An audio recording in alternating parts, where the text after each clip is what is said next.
Praise the lord. నేటి వాక్యము: దీనులు భోజనము చేసి తృప్తి పొందెదరు, యెహోవాను వెదకువారు ఆయనను స్తుతించెదరు. మీ హృదయములో తెప్పరిల్లి నిత్యము బ్రతుకును. దేవుడు దీనుల్ని ఉద్ధరించేవాడు, కృంగిన వారిని లేవనెత్తేవాడు. ఈ లోకములో దీనులుగా ఉండి కృంగిపోయిన స్థితిలో, నలిగిపోయిన స్థితిలో ఉన్నవారిని దేవుడు ఆదరించేవాడుగా ఉన్నాడు, ప్రేమించేవాడుగా ఉన్నాడు. వారిని ఆ స్థితి నుంచి లేవనెత్తే దేవుడిగా ఉన్నాడు. కనుక భక్తుడు పలుకుతున్న మాట, దీనులు భోజనము చేసి తృప్తి పొందెదరు.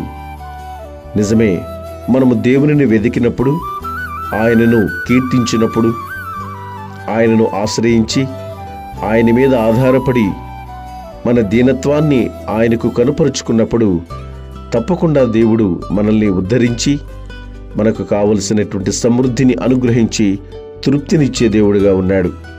కాబట్టి ఆయన చేసిన సహాయాన్ని బట్టి మన హృదయాలన్నీ కూడా తెప్పరిల్లి నిత్యము బ్రతుకుతాయని భక్తుడు కృతజ్ఞతాపూర్వకంగా తెలియపరుస్తున్నాడు.